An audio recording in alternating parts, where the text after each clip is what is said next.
No i dzień dobry. Gigantyczny parking, prawda? Teraz dopiero widać, jak duży jest. Fajnie się tutaj wyspałam, czułam się bezpiecznie. Drugi raz tutaj w sumie byłam. Chociaż nie, no wcześniej tutaj 4-5 robiłam. Wyjechałam w stronę Portugalii. Robiłam 4-5 i widziałam, że tutaj jest bezpiecznie. O Jezu, a jak cicho było.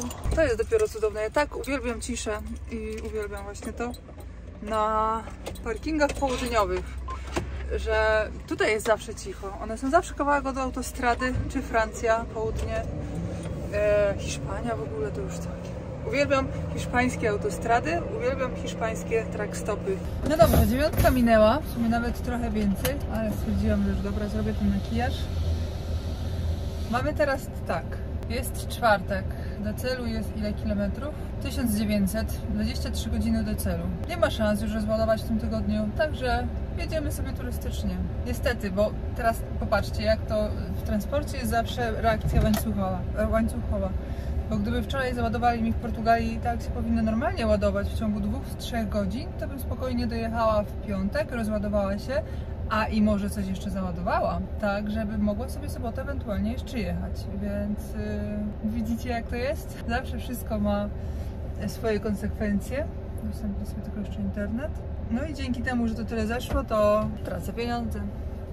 No ale nic, tracę pieniądze, ale w takim razie teraz będę stawać, może gdzieś sobie jakieś zdjęcia porobię. Zapisuję sobie właśnie takie fajne trackstopy jak ten. Patrzcie, prysznic był za darmo, wystarczyło kawę kupić. A kawa tutaj, wiecie, złoty 20, znaczy złoty 20, euro 20. No dobra, jedziemy. Przed nami dzisiaj tankowanie. Powiem wam, że te 300 km po Portugalii zrobiło gigantyczne spalanie. Jezu, ja takiego spalania nie widziałam jeszcze jak na gabarytach. 37 litrów po tej Portugalii, nie? Jak sobie tak oddzieliłam, to... No ale Portugalia jest ciężka do jazdy. Widzieliście, zjazdy masakryczne, a jak są zjazdy masakryczne, to tak samo są podjazdy. Więc no, ciężko było, ciężko. W trybie, ja nawet nie jeżdżę w trybie ekonomicznym w takich terenach, bo to i tak nic nie da. To auto w takim terenie musi swoje spalić, no i koniec. Jejku, ja uwielbiam tą kamerę, tak na skrzyżowaniu. Jestem tak ustawiona, bo tak droga prowadzi. Nie muszę się łamać, wyciągać, kombinować, bo wszystko widzę w tej kamerze. O. To jest też właśnie fajne przy tych trackstopach takich landówkowych, to, że można tutaj zobaczyć fajne, oldschoolowe ciężarówki. Takie typowo jeżdżące na nacjonalkach. I w transporcie krajowym. W transporcie krajowym w każdym kraju Europy jeździ starszy sprzęt, taki już spłacony, starszy. Często jeszcze taki, w którym da się podróżować w czasie. Bo do siebie to transport krajowy ma, że no jednak zbiera produkcję, zawozi na jakieś tam centra, powiedzmy, logistyczne, gdzie to idzie dalej w świat. A produkcja ma to do siebie, że się robi przeciągać, opóźniać itd. Generalnie transportu krajowego to nikomu nie zazdroszczę. Według mnie jest dużo trudniejszy niż międzynarodowy. Ale w krajowym jest fajne to, że można naprawdę dobrze kraj poznać, mieć swoje miejscówki, robić sobie znajomych na trasie. To jest fajne, to też jest bardzo fajne. Ja na przykład bardzo lubię jeździć po Polsce. Jak czasami mi się gdzieś tam zdarzyło na gabarytach jechać po Polsce, to kurczę, naprawdę fajnie. Z CV włączone, można było pogadać. Nie fajne to dzisiaj tylko będzie tankowanie.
Tu, to tu. Widzicie, to jest dwie stacje, tak jakby na jednym placu, jedna obok drugiej. Ja mam być, widzicie, tam miałam być, jak to teraz zrobić. No dobra, tutaj będę kombinować, wyjadę, zawrócę zaraz. Irun właśnie jest o tyle fajny, że tutaj są wszędzie ronda. Ja tutaj dużo jeździłam na Irun, bo z SRC jak puszczali na trasę na Irun, to właśnie była taka... Jak na tą stronę Hiszpanii, to przeważnie to był Irun, ewentualnie jakieś tam okolice, więc generalnie to nie zdąży.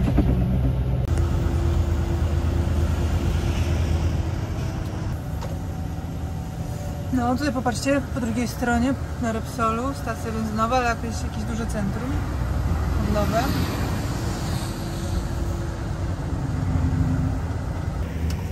Teraz dopiero jak zajeżdżam drugi raz, to widzę, że tam jest ewidentnie napisane LNG. I na co ja liczyłam, powiedzcie, na co? Takie coś. Ciekawe, czy tutaj blue mają? Po tej stronie też mają, zobaczcie, wszystko jest. To co, tankowanko? 55 033 85 033 85 033. Jej, trzeba gdzieś chodzić, szukać tego komputera. Niestety, ale blokada nie działa, więc muszę trzymać. Ktoś mi ostatnio napisał na TikToku bodajże, że gdzieś, jakbym tam tankowała, to by mi rączki odpadły, bo w ogóle blokady nie działają. W Quebecu, w Kanadzie, jak pracowałam, to w ogóle chyba taki przepis mieli, bo nigdzie nie było blokad. A poza tym mam taki sposób, że nie trzymam tak jakby pistoletu, tylko pokażę wam, jak ja to robię. Żeby się nie zmęczyć, popatrzcie, jednym paluszkiem trzymam blokadę, nie? Nie trzymam tutaj, bo tutaj bym się rzeczywiście zmęczyła, tylko tak i wtedy blokada i wtedy... Dobra, czekajcie, bo mi brakuje ręki. I wtedy dosłownie samą blokadę trzymać w tym kierunku. Jak widzicie, jednym palcem wcale nie boli. To wiadomo, że się nudzi, nie? Taka cena na dystrybutorze z kartą Eurovac i inna. Także tankujemy. Mały długi tym razem spalił i to jest cena w Hiszpanii. Pewnie sobie myślicie, że trochę kiepska miejscówka, ale wiecie co, tak naprawdę jest dobra przez to, że jest dużo miejsca. W takich miejscach, gdzie jest tanie paliwo, zazwyczaj są małe stacyjki i ciężarówki stoją z kilku kierunków w kolejce i się dzieje cyrk i kłótnie i cuda świata, więc to jest naprawdę dobra miejscówka. Kolega podał mi adres tej firmy, że tutaj niby można sobie stanąć i jest niedaleko market i jest na zakupy, ale 3 euro mówił. Dobra, wszystko jest ok, bo to jest parking w ogóle celny, więc o to też chodzi, że jest fajnie zamknięty. Bezpiecznie jest, wiecie, to jest Hiszpania, nie wiedzieliście, a tu w ogóle jakaś beczka stała na ulicy i gości tam ogień palili, za chwilkę jakaś cyganka siedziała na krawężniku przy ruchliwej drodze. Yeah, I just need 1 hour. Yes. Adres do tego parkingu zostawiam wam w opisie, jakbyście chcieli skorzystać. Wygląda, jak widzicie, wygląda bezpiecznie. Tam po drugiej stronie jest też... A nie, to nic, myślałam, że to jest parking przy Repsolu, ale to są lampy. No, tutaj jest bardzo dużo magazynów. W ogóle Irun to jest takie centrum, mega centrum logistyczne, bardzo dużo firm. Wszędzie jest mega ciasno, dlatego też nie byłam jeździć, bo masakra była. Na Irunie. Ale patrzcie tu. Dobry widał, dobra. Dostałam tak 75 miejsc po lewej stronie.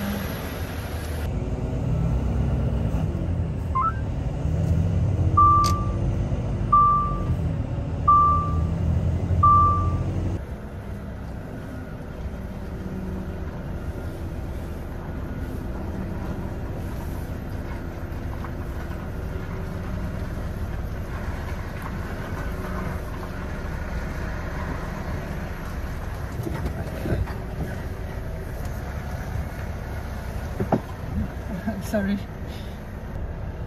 Poprawimy. Wyprostujemy.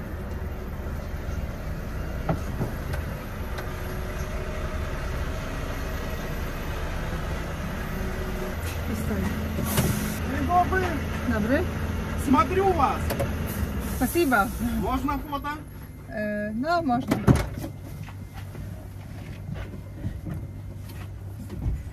Krasna maszyna i to jest najlepsze. No nic, tak sobie schowałam worki na zakupy, że nie znajdę, no nie wiem gdzie dałam. Czy tam je szukałam? A może pod łóżkiem? No nie wiem. Tu nie ma, tam nie ma. No i przynajmniej mam jedną torbę na wino. Drugą też mam, drugą sobie próżnię, no będzie mi łatwiej. Jakby opróżniłam te moje torby ze słoików, bo to kurtkę ściągnę, bo jest na gorąco. To się okazało, zgadnijcie sam. Moje torby są ładnie posprzątane, poskładane w schowku. No nic, wezmę sobie wszystkie, bo trzeba kupić jakieś wino. Wody nie dam rady tutaj targać. Wodę sobie odpuszczę. No do sklepu niestety tym razem jest trochę, ale nic, idziemy, nie ma innego wyjścia. Nie wiadomo kiedy następnym razem będę w Hiszpanii, więc trzeba skorzystać z okazji. Old school hiszpański. Spokojnie, jakaś rozrzutka. Stanął na środku skrzyżowania. O, dosłownie na środku skrzyżowania. O czym mówię, nie? Patrzcie. Po drugiej to jest w ogóle takie jakby całe centrum przy strefie celnej. Przy urzędzie celnym. A tak naprawdę to nie wiem w ogóle co tu jest dokładnie. Ale generalnie to widzicie? Dookoła są wszędzie sklepy. A po drugiej stronie, jak właśnie przeszłam, jest już parking. Więc spoko. Tak się próbuję zorientować. No, wszędzie jest to samo, takie małe sklepiki. Myślałam, że coś spożywczego też będzie fajnego. Ale wszystkie są typowo skoncentrowane na alkoholu. Więc zobaczymy, jakie te wina będą. Ale idę do takiego, który będzie najbliżej. Który był najbliżej? Już nie pamiętam, którędy ja wyszłam. Czy ja wyszłam tędy?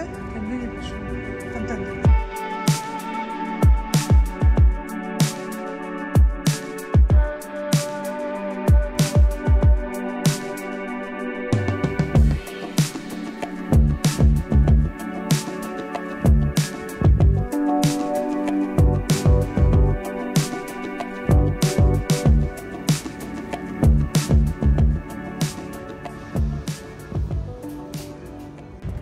Doniosłam, ale to nie wszystko. Mam jeszcze tu 3 kawy i kilka jeszcze można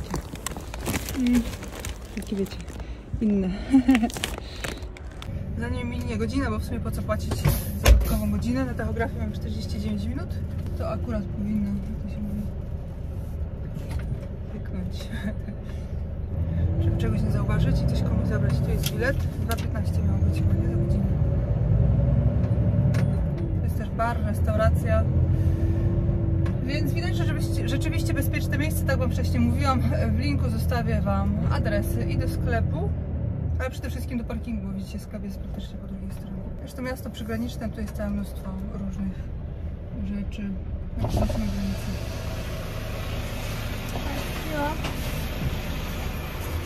Gracias. Ciao, adios. Żeby daszku nie zabrać przy skręcie. Jak to takie daszki wystające, nie? Podaję dokumenty to, żeby nie mógł, ale kurde, nie zapisałam sobie parkingu. Jedziemy teraz na granicę już.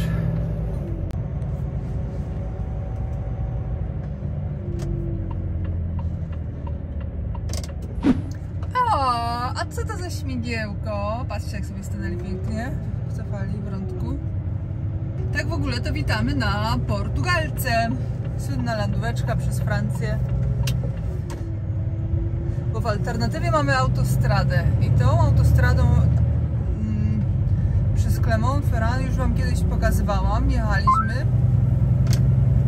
Piękna górska autostrada, ale podjazdy masakryczne. Jadąc z lekkim ładunkiem jechałam 30 na godzinę, więc są to naprawdę już największe podjazdy. Zatem mając do wyboru landówkę, która jest taka ładna jak ta, która jest tańsza, która jest odrobinę, chociaż nie wiem czy jest wolniejsza, bo tam tak czy tak były takie podjazdy straszne, że wcale szybciej nie jechałam. A tutaj jest dużo łagodniej, są zniesienia, ale jak to landówki we Francji są fajnie obudowane. Widzicie, teraz zjeżdżamy w dół, trochę się można rozpędzić, no i pod górę. I tak jest na francuskich landówkach. Z góry na dół, z góry na dół. Bardzo fajnie są zbudowane drogi francuskie. Także myślę, że pomimo tego, że to jest landówka, tam było kawałek jednego pasa, trochę przez miejscowości, więc trzeba było zwalniać do 50, ale teraz jest znowu 2 pasy, więc można lecieć. Zdecydowanie lepsza droga. chociaż tamta jest no bardziej widokowa, ze szczytu na szczyt. Ale no nie. Jedziemy tędy. Wszyscy tędy jeżdżą nie bez powodu. Nie tylko dlatego, że jest taniej, ale jest po prostu lepiej, ekonomiczniej i pewnie szybciej, bo odległość jest mniej więcej ta sama. Dobra, przyspieszamy, jedziemy. Mamy 1100 do celu.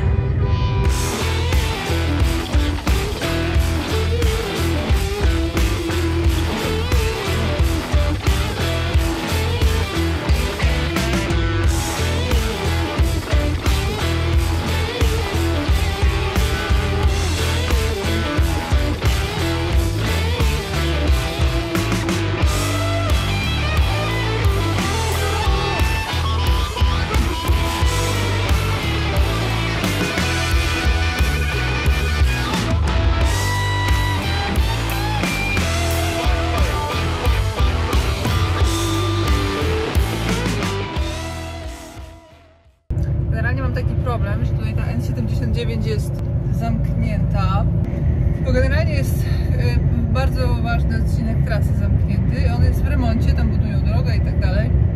I ostatnim razem, jak jechałam z drugiej strony, to było łatwiej, bo było na końcu trasy, więc ja jechałam tą trasą i później naturalnie były poprowadzone objazdy, ale teraz jak na tą trasę trzeba zjechać, ani Google tamtędy nie prowadzi, ani TomTom pokazuje, że już w ogóle od zjazdu dosłownie jest zamknięte. No i właśnie nie wiem, bo tam później jest taka bardzo nieciekawa okolica, jeżeli chodzi o jazdę, bo są takie lądówki z zakazami i tak dalej, także tam dalej to wiecie co, nie bardzo. Trzeba tylko się właśnie kierować objazdem. No ale nic, zaznaczyłam sobie na mapie tą wysokość, powiedzmy, i będziemy patrzeć, co się będzie działo. Nie tylko ja jestem sama taka, co nie wiem, co z tym robić dalej, jak to tam zjechać. Czy jest zjazd, czy nie. Na radiu powiedzieli, że jest zjazd, jest wszystko poprowadzone, więc myślę, że będzie ok, bo to jest jednak naprawdę tak ważna trasa. Koledzy, jest tutaj może ktoś na radiu? No to tak, koleżanko. Wiesz co, no potrzebuję tutaj zjechać na to N79. Nie wiem, czy to już tutaj się zjeżdża, czy jest jakiś objazd gdzieś dalej? Ale ty jedziesz w kierunku Portugalii, czy z powrotem w kierunku domu? W kierunku domu. No to musisz tutaj zjechać właśnie tak jakby na Molin i potem w prawo. Tam jest zjazd jest zamknięty i potem od razu w prawo i objazd będzie takimi zatupiami do przypuszczenia. O, widzę, że też ciężarówki zjeżdżają. Dobra, bo ten opis był tak jakoś dziwnie napisany, że ciężarówki niby, wiesz, tam dalej na Clermont-Ferrand. Ale dobra, zjeżdżam. Wielkie dzięki. No, tam dalej się nie pchaj, bo za dużo kilometrów byś musiała zrobić. Chyba, że lubisz jeździć. Jeździć lubię, ale na darmo to nie. Także dzięki za pomoc kolego i szerokości. No, dziękuję również, pozdrawiam. Patrzcie, wszędzie są zakazy, a wszędzie wszyscy idą. Dobrze, że oni pojechali, nie? Pierwsi. No tak, to bym się, popatrzcie, tutaj za bardzo nie pchała, a wszyscy tu jadą. I nawet to deviation jest zaznaczone na lewo, tak, na znakach. Ale ruch idzie tędy. Koleżanko, jesteś jeszcze na radiku? No jestem. Masz objazd 11, się tego trzymaj. Objazd jaki? 11 co? 11C, 11 Celina. Super, dzięki wielkie jeszcze raz i szerokości.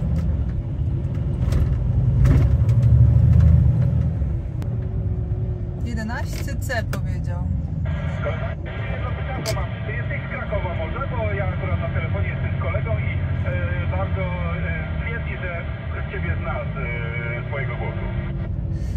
Może mnie znać z YouTube'a, aczkolwiek ja to taka jestem, wiesz, że nigdzie nie mieszkam. Pochodzę z Podkarpacia, ale w Krakowie bywam często. A czyżby to była Iwona? No ja. Witam Cię, obserwuję Cię na Instagramach i tak dalej. O kurczę, ale miło, fajnie pogadać. No to ja dziękuję za obserwowanie. I właśnie kolega się pyta, jak się tam Wolwiunio spisuje. Wolwuś się sprawuje idealnie, już teraz jak zjadę, to będzie miał swój pierwszy serwis. No to już ja chyba wyjechano, nie? No właśnie już dobijam 90 000. Portugalka to jest Miejsce legendarne i jak widzicie, włączy się radio i od razu ktoś jest na pomocy. No idzie tędy cały tranzyt, bo droga jest dobra. Ja nie wiem, czy ona jest bezpłatna, czy nie, ale bezpłatna to raczej nie jest. Na pewno jest dużo tańsza. Ja też się przestraszyłam, że moje urządzenie jest wyłączone. Ona ma co prawda swoją baterię wbudowaną i jak się rozładowuje, to pipczy, ale zawsze się może coś stać, prawda? Urządzenie jest urządzeniem, a maszyny mają to do siebie, że czasami mają jakieś awarie. A ja w tych okularach jakoś tak mi się nie zobaczyło tego światła. No i generalnie to wszyscy tędy idą.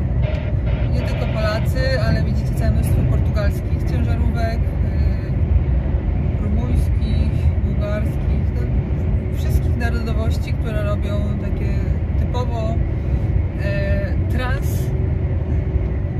Europa trasy, przewozy, transporty.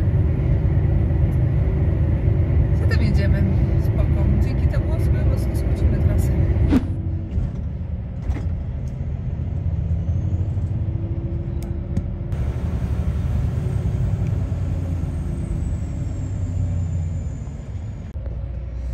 Trochę to ciasno na tym mostku, powiem wam.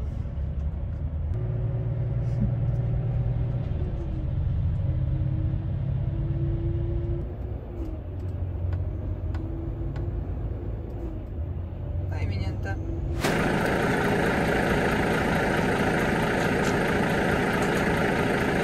A mieliście kiedyś tak, że wam się nie chciało ubrać do pracy? I jechaliście w piżamie? Bo ja dzisiaj tak mam, nie chciało mi się. Założyłam tylko bluzę i piżama. Pierwsza w nocy, nie chce mi się. No, to za Volvo z czaszkami. Jak śmierdzi na tym parkingu, a w aucie już mi tak śmierdzi. Tutaj chyba jakieś bagna są. Śmierdzi takim błotem, takimi bagnami, taką trawą przegnitą, korzeniami. Fuj.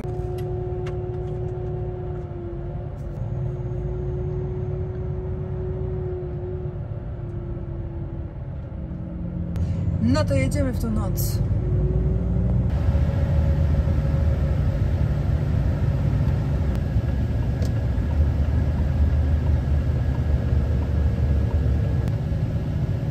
Przybędziesz do celu 11:20. Poznajecie parking? Widać, jak chodziłam po lesie, to tutaj Schwarzwald. Czarny las, półki wszędzie. Słyszycie ogrzewanie już na maksa, bo zamierzam się przespać. Napijmy na kawę i jedziemy dalej.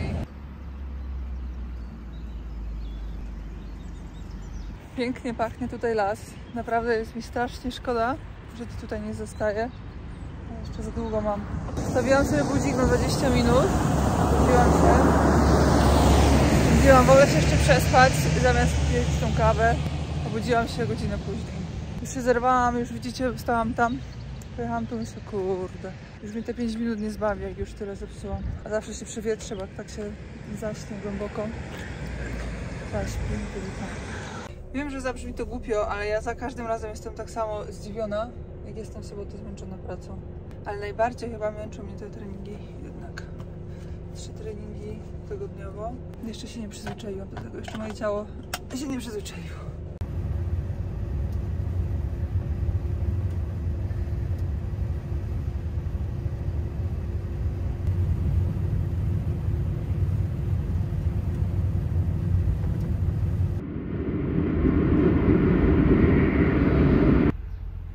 No i stanięte na weekend. Popatrzcie, jak stoimy. I dobrze, i źle. Całkiem na tyłach. Duży autohof. Idę zapłacić. Przejazd jest. Dużo chłodni, więc miejsc praktycznie wcale, więc tak mi się jeszcze udało tutaj na tyłach. Dziwne zjawisko w ogóle jest, powiem wam szczerze, bo tak sobie myślałam, bo mam znajomych w Monachium. Pomyślałam sobie, że jakby był jakiś fajny parking strzeżony, to bym sobie stanęła i wiadomo, bym sobie, o, wygląda kapecięty. No i bym sobie może się udałoby z nimi spotkać. No ale generalnie ani jednego strzeżonego parkingu nie znalazłam, tak jakby wewnątrz Monachium albo przy ringu Monachium. Nie ma, dziwne. Bardzo dziwne zjawisko, może gdzieś jest, ale jakoś mocno schowane w takim wypadku. No więc zajechałam tutaj. Dobra wiadomość jest taka, że jest tylko 25 km do rozładunku, więc super. Jak tutaj wjeżdżałam, to jakieś chłopaki z busów zrobili mi miejsce, ale zaraz było przy bramkach i się nie dało. O, Trackers Live, patrzcie! Trackers Live, siłownia jest tutaj. Jesteśmy w Niemczech, przypominam. Fajnie, super. No dobra. Zobaczymy, ile się tu płaci. To skoro Autohof, to wiadomo, że to jest płatny parking.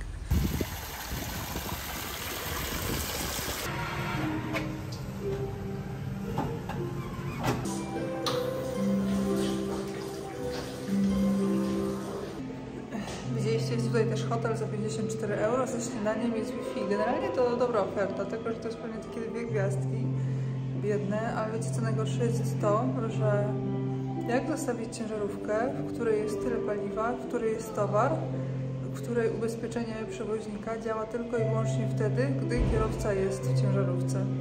Więc te przepisy są takie, nie wiadomo dla kogo, na pewno nie dla przewoźników.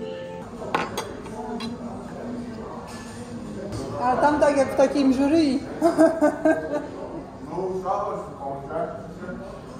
Ja zawsze... Nie, 3 są. Ja się zawsze czaję po kątach, tak żeby nie było widać. Jeśli macie ochotę, to zapraszam. Oj, wiesz co ty zrobiłaś teraz? Żonek zobaczy na YouTube. I co? Teraz jest godzina 3, obiad zjedzony, piwo wypite i teraz ani coś robić, nie mam siły ani natchnienia, ani spać. Spać mi się nie chce. Jezu, co to za dzień, to powiem wam szczerze, ja nie mam pojęcia. Wiecie co? Ostatecznie spałam całą noc. Położyłam się, obudziłam się o 1:00 i stwierdziłam, co będę wstawać o 1:00, poszłam spać dalej. Było trochę zimno, bo nie włączyłam wybasta. Stwierdziłam, sobie to się dobrze śpi w takim zimnie. I dopiero o 6 rano się obudziłam i stwierdziłam, dobra, teraz to już trzeba powoli wstawać, bo już nie wytrzymam. Muszę do toalety, więc wykąpałam się, przyszłam. Jeszcze mało ludzi na atrakcji. Cappuccino, jak zawsze w niedzielę. Idę się porozglądać. I tak właśnie oto minął weekend. O wschodzie słońca wszyscy pojechali. No, już niewiele ciężarówek zostało. Już idziemy, pani szefowie, już.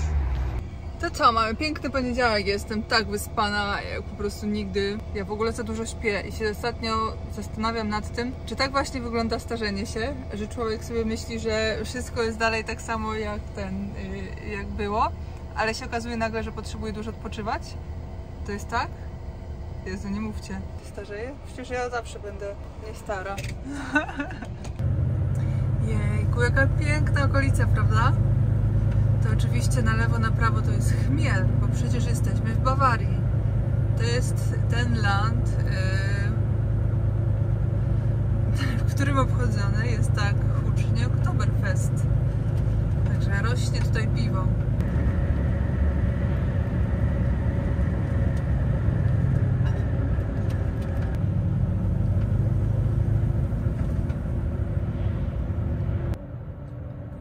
Teoretycznie to będzie tu po lewej.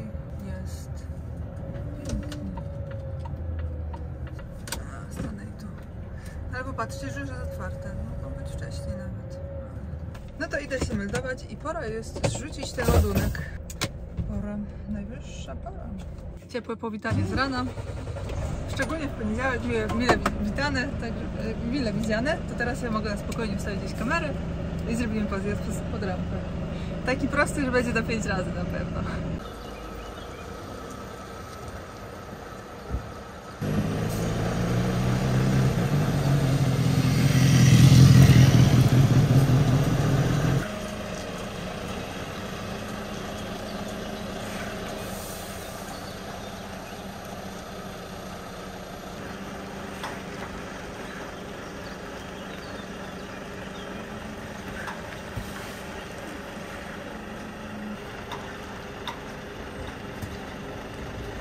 A wiecie co? Teraz dostałam zaproszenie na turecką kawę, no to idę.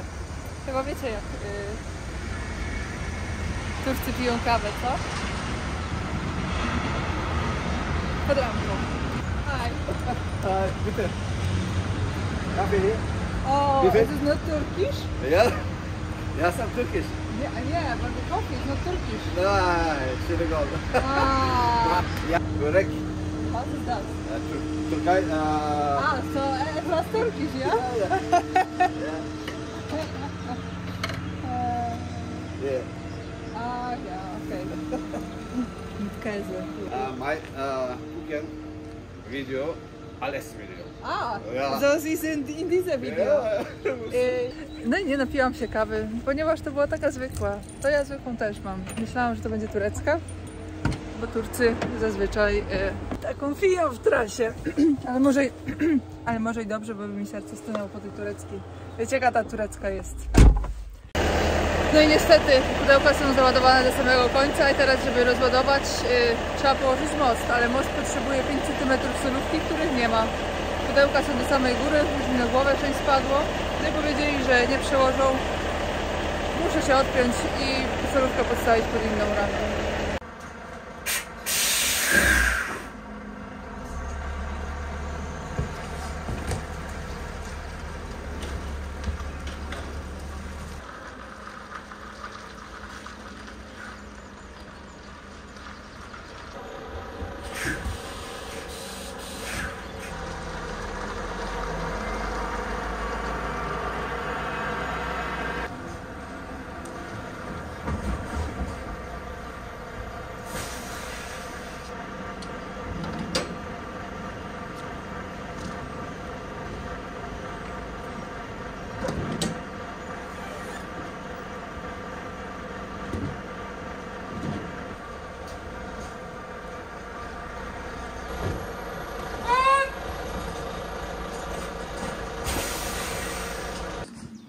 No dobra, teraz mają robotę.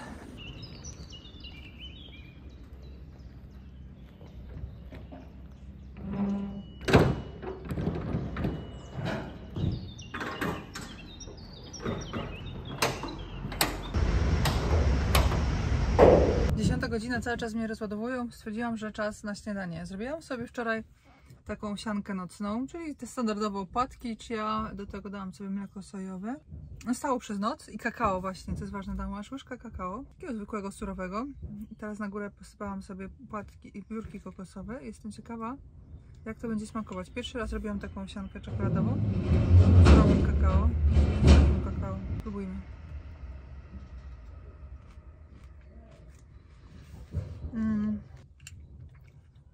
Ma potencjał, ale jest takie jeszcze niedorobione, w sensie, że coś by tu fajnego dodać takiego, co by słodziło. Myślę, że banan by zrobił robotę. Ja generalnie uwielbiam połączenie czekolady i kokosów, więc widzę w tym potencjał. Myślę, że następnym razem spróbuję sobie dodać banana. Ale spoko. Już mam taki specjalnie mały słoiczek, bo jak mam duży, to robię dużo. Biorąc pod uwagę to, że jestem na redukcji i odrzuciłam słodycze, no szczerze, że mi fajnie smakuje. Nawet takie niesłodkie.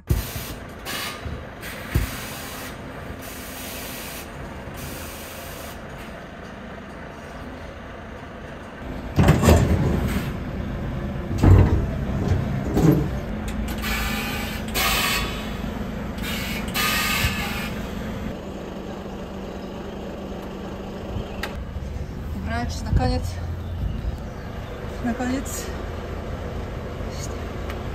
Ten przycisk powinien być schowany, więc ja muszę trochę poruszać, wiecie, do przodu, do tyłu i on się ładnie domknie, ale jest ok. No i tak, wpisali mi w CMR-kę, że brakuje 77,3 kartony. Wiadomo, że ja sobie nie wzięłam i po drodze mi też nie zginęły, ale przy załadunku 1477 kartonów to się może zdarzyć, ale na wszelki wypadek zadzwonię do Aleksa.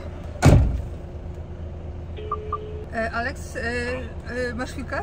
Wiesz co, bo na tym okazuje się, że brakuje kilka kartonów oczywiście, nie? I wpisali mi w CMR-kę, ja ci wyślę zdjęcie na wszelki wypadek, ale w sumie to nie wiem co z tym, co w takim wypadku robimy. Na ilu? Wyślę ci zdjęcie, bo to jest takie dziwne, wiesz? Bo tu jest tak napisane, że 3 kartonów, a tam jest jakieś 20 więcej innych kartonów, tak jakby. Dobra, weźcie mi to, no. No już idzie do ciebie. Tak to jest w transporcie, że zaraz nie było, że akurat, że ja ukradłam 3 kartony. I na złość, jak widzicie, mam te pieczątki porobione. Między innymi takie, że nie uczestniczyłam w załadunku i w tym wypadku to by było w tej chwili potrzebne. A oczywiście ja dopiero jak sprawdzałam adresy i tak dalej, czyli jak już podpisałam CMR-kę i gość miał swój egzemplarz, ja dopiero sobie przypomniałam, że nie wbijam w tego. Nie wbiłam tego w CMR-kę i widzicie, i to jest lipa, bo teraz bym się nie przejmowała. A tak, to kurczę, no zobaczymy, co teraz będzie. Zaraz, zanim się pojedzie, trzeba sprawdzić, czy wszystko jest w papierach, czy to, co jest w papierach w CMR-ce, pokrywa się z tym, co mamy wysłane od dyspozytora, bo czasami to się nie zgadza, wiecie? Ludzie popełniają błędy na załadunkach, a później przychodzi co do czego? Zawsze firma transportowa jest winna. Więc to też nie jest tak, jak często się może wydawać niektórym, że spedycja czy tam firma źle załadowała, to firmy wina. Nie. Wszystko jest później firmy transportowej wina. No dobra, sprawa będzie w toku, zobaczymy. Rozum podpowiada, że powinno być wszystko, znaczy nie, serce podpowiada, powinno być wszystko ok, ale rozum mówi, że niekoniecznie. Zobaczymy, jak tutaj stoję, to już od razu mi z tej spedycji wysłali maila z ofertą zapytania na stałą współpracę.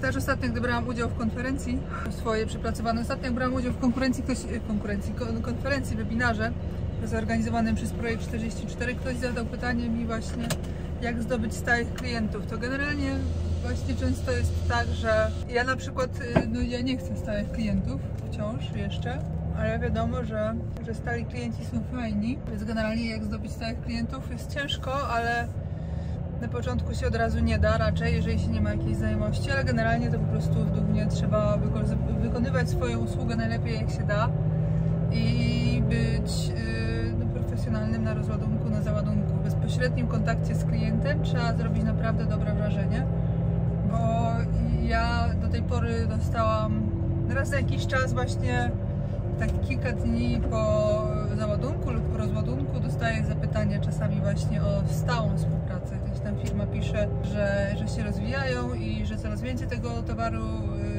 wysyłają i w sumie to poszukiwaliby kogoś, potrzebowaliby firmy transportowej na stałą współpracę na trasach jakichś tam. Więc generalnie to tak pracą u podstaw wydaje mi się, że można zbudować sobie bazę stałych klientów. No ale tak właśnie mówię, trzeba być komunikatywnym, trzeba być grzecznym. Problemy się pojawiają. Też trzeba, wiecie co, zachowywać z tego, co ja zauważyłam, tak już generalnie nawet przez lata pracy, że im bardziej człowiek się, że tak powiem, szanuje i stawia swoje standardy i wymagania i potrafi się powiedzieć, że czegoś nie zrobi, bo coś tam, jeżeli to jest oczywiście, ma jakąś tam solidną podstawę do tego, tym bardziej człowieka szanują. I tak samo widzicie wtedy, ja pytanie na przykład, nie wiem czy pamiętacie, jak ładowałam do Rzymu, co był taki problematyczny adres, gdzie wjeżdżałam taką uliczkę malutką i tam im na początku powiedziałam w ogóle, że ja mi tam nie wcofię, bo jest za mało miejsca dla mnie i koniec, ale stwierdziłam, dobra, spróbuję, nie, bo mi to też nie dawało spokoju, skoro tam ładują ciężarówki, to ja mam tylko 2 metry dłużej, to czasami to jest bardzo dużo, czasami to nie jest aż tak dużo. Więc stwierdziłam, dobra, spróbuję jeszcze raz, na spokojnie, że już mi nerwy przeszły, stwierdziłam, jak to ja nie wjadę, nie? No i wjechałam, ale im trochę pomarudziłam przy tym wszystkim i widzicie, że oni mi wysłali zapytanie o stałą współpracę. Dlatego, no, trzeba, że tak powiem, się szanować, jak to mówią. Ale dobra, to już by było tyle. I co? Do zobaczenia kolejnym razem. Jadę teraz na załadunek, teraz no, powiem wam szczerze, że się zapowiada jakiś bok, jakiś taki mało przyjemny załadunek, ale to nic. 500 km do Austrii. Dobre płatne, tak to właśnie jest z tymi ładunkami, że im bardziej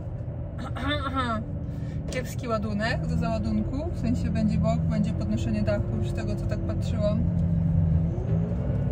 to tym lepiej płacą. Bo z takich dużych firm, gdzie się ładuje jakąś wełnę, czy coś w tym stylu, czy jakieś takie pojemniki samochodowe, to właśnie jest tak, że jak się bierze w ostatniej chwili ten ładunek, to oni dobrze płacą, ale robota jest no fizyczna, po prostu jest fizyczna. Ale to nic. Wypoczęłam przez weekend, możemy to zrobić. Jedźmy. A teraz już się z wami żegnam. Dziękuję za uwagę. Do zobaczenia w kolejnym odcinku. Cześć!